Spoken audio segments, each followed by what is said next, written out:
प्रिय श्रद्धालुओं, जय श्री कृष्णा, जय श्री राम, जय श्री महाकाल।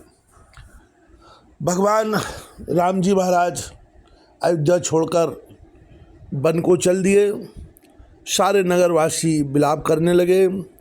उसी समय की स्थिति का वर्णन करते हुए तुलसीदास जी महाराज लिखते हैं, समय विचार कीन मन माही, राम लखन सिय बिन सुख नाही। जहाँ राम तय सब समाजू, बिन रघुवीर अवध नहीं काजू। सबने मन में विचार कर लिया कि राम जी, लक्ष्मण जी और सीता जी के बिना सुख नहीं है। जहाँ राम जी रहेंगे वहीं सारा समाज रहेगा। श्री रामचंद्र जी के बिना अयोध्या में हम लोगों का कुछ काम नहीं। चले सात अस मंत्र दृढ़ाई, सुर दुर्लभ सुख सदन विहाई। रामचरण पंकज प्रिय जय ही, विषय भोग बस करे कित्ते नहीं। ऐसा विचार दृढ़ करके देवताओं को भी दुर्लभ सुखों से पूर्ण घरों को छोड़कर सब रामचंद्र जी के साथ चल पड़े। जिनको श्री राम जी के चरण कमल प्यारे हैं, उन्हें क्या कभी विषय भोग बस में कर सकते हैं। बालक वृद्ध विहाय गृह लगे लोग सब साथ, तम सातीर निवास किए प्रथम दिवस रघुनाथ। बच्चों और बूढ़ों को घरों में छोड़कर सब लोग साथ हो लिए। पहले दिन श्री रघुनाथ जी ने तमसा नदी के तीर पर निवास किया। रघुपति प्रजा प्रेम बस देखी, सदा हृदय दुख भयो विसेखी। करुणामय रघुनाथ गुसाई, बेग पाई है पीर पराई। प्रजा को प्रेम बस देखकर श्री रघुनाथ जी के दयालु हृदय में बड़ा दुख हुआ। प्रभु श्री रघुनाथ जी करुणामय हैं। पराई पीड़ा को वे तुरंत पा जाते हैं, अर्थात दूसरों का दुख देखकर वे तुरंत स्वयं दुखित हो जाते हैं।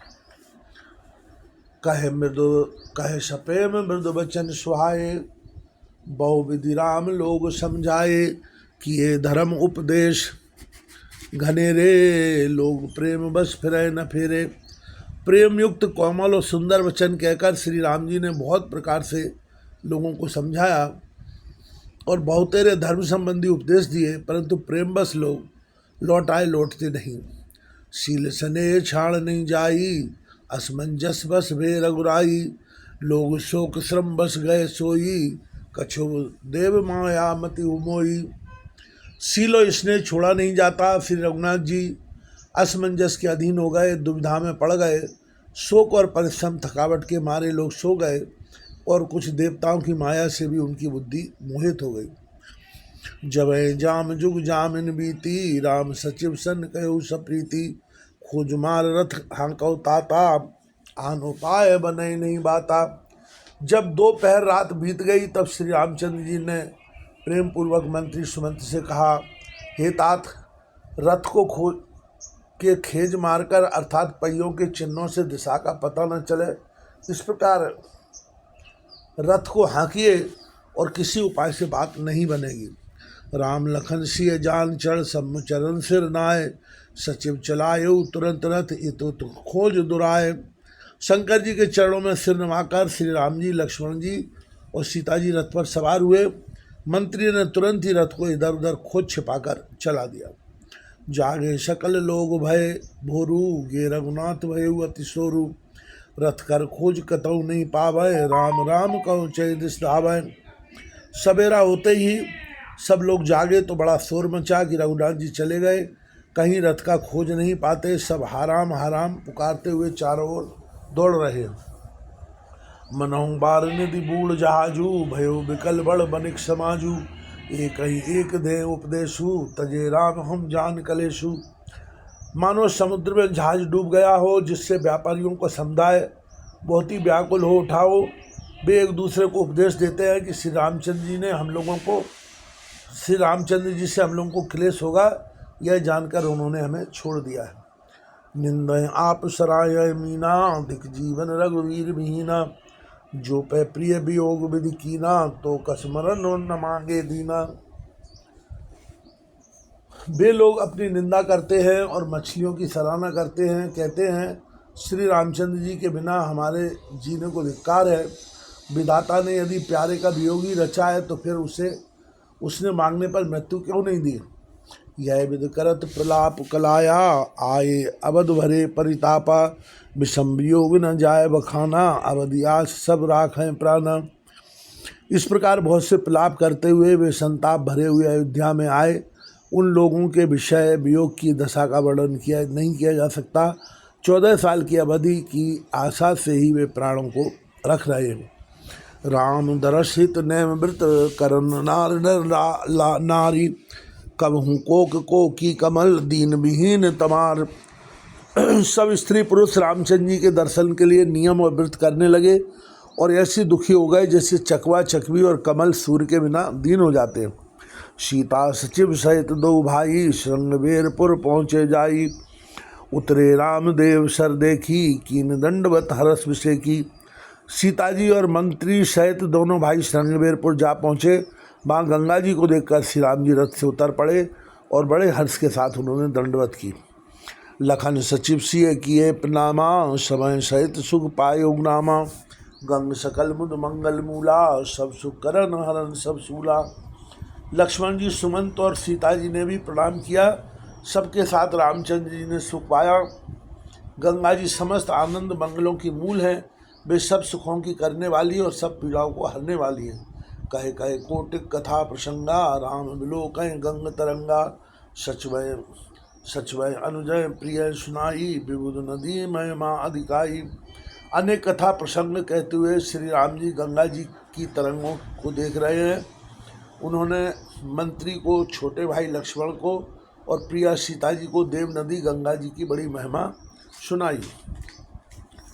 मंजन कीन पंथ श्रम गयु, सुच जल पियत मुदित मन भयु। सुमरत जाय मठय संभारू, तय सम यह लौकिक व्यवहारू। इसके बाद सबने स्नान किया, जिससे मार्ग का सारा श्रम थकावट दूर हो गया और पवित्र जल पीते ही मन प्रसन्न हो गया। जिनके स्मरण मात्र से बार बार जन्मने और मरने का महान श्रम मिट जाता है, उनको श्रम होना या केवल लौकिक व्यवहार नर लीला है। शुद्ध सच्चिदानंदमय कंद भानुकुल केतु, चरित करत नर अनुहत संसत सागर सेतु। शुद्ध प्रकृति जन्य त्रिगुणों से रहित मायातीत दिव्य मंगल विग्रह सच्चिदानंद कंद स्वरूप सूर्यकुल के ध्वजारूप भगवान श्री रामचंद्र जी मनुष्यों के सदस्य ऐसे चरित्र करते हैं जो संसार रूपी समुद्र के पार उतरने के लिए पुल के समान है। यह सुध गोय निषाद जब पाई, मुदित लिए प्रभु बंद बुलाई। लिए फूल मूल भेंट भर भारा, लिए फल मूल भेंट भर भारा। मिलन चलो ये हरा सपारा। जब निषाद राज गोई ने यह खबर पाई, तब आनंदित होकर उसने अपने प्रियजनों और भाई बंधुओं को बुला लिया और भेंट देने के लिए फल मूल कंद लेकर और उन्हें भारी बहेगियों में भरकर मिलने के लिए चला। उसके हृदय में हर्ष का पार नहीं था। कर दंडवत भेंट धर आंगे, प्रभु बिलोकत अति अनुरागे। सहज स्नेह विवश रघुराई, पूछी कुशल निकट बैठाई। दंडवत करके भेंट सामने रखकर वह अत्यंत प्रेम से प्रभु को देखने लगा। श्री रघुनाथ जी ने स्वाभाविक स्नेह के बस होकर उसे अपने पास बैठाकर कुशल पूछी। नास कुशल तव पंकज देखे, भयो भाग भाजन जन लेखे। देवधरन धन धाम तुम्हारा, मैं जन नीच सहित परिवारा। निषाद राज ने उत्तर दिया, हे नाथ, आपके चरण कमल के दर्शन से ही कुशल है। आपके चरणारविंदों के दर्शन कर आज मैं भाग्यवान पुरुष की गिनती में आ गया हूँ। हे देव, यह पृथ्वी धन और घर सब आपका है। मैं तो परिवार सहित आपका नीच सेवक हूँ। कृपा करिए पुर धारिये पाऊँ, थापिए जन सब लोग सहाऊँ। कहो सत्य सब सखा सुजाना, मोहि दीन पितु आयुष आना। अब कृपा करके पुर श्रृंगवेरपुर में पधारिए और इस दास की प्रतिष्ठा बढ़ाइए, जिससे सब लोग मेरे भाग्य की बड़ाई करें। श्री रामचंद्र जी ने कहा कि हे सुजान सखा, तुमने जो कुछ कहा सब सत्य है, परंतु पिताजी ने मुझको और ही आज्ञा दी है। बरस 4-10 बासुबन मुनिवृतो बेश आहार, ग्राम बास नहीं उचित सुन। गुहें भयो दुख भारू। उनके आज्ञा के अनुसार मुझे 14 वर्ष तक मुनियों का व्रत और वेश धारण कर मुनियों के योग्य आहार करते हुए वन में ही बसना है। गांव के भीतर निवास करना उचित नहीं है। यह सुनकर गोई को बड़ा दुख हुआ। राम लखन सिय रूप निहारी, कहें सप्रेम ग्राम नर नारी। जे पितुमात कहूँ सखी कैसे, जिन पठिए बन बालक ऐसे। श्री राम जी लक्ष्मण जी और सीता जी के रूप को देखकर गांव के स्त्री पुरुष प्रेम के साथ चर्चा करते हैं। कोई कहती है हे सखी कहो तो ये माता पिता कैसे हैं जिन्होंने ऐसे सुंदर सुकुमार बालकों को वन में भेज दिया है। श्री सद्गुरुदेव भगवान की जय हो। त्रिलोकीनाथ श्री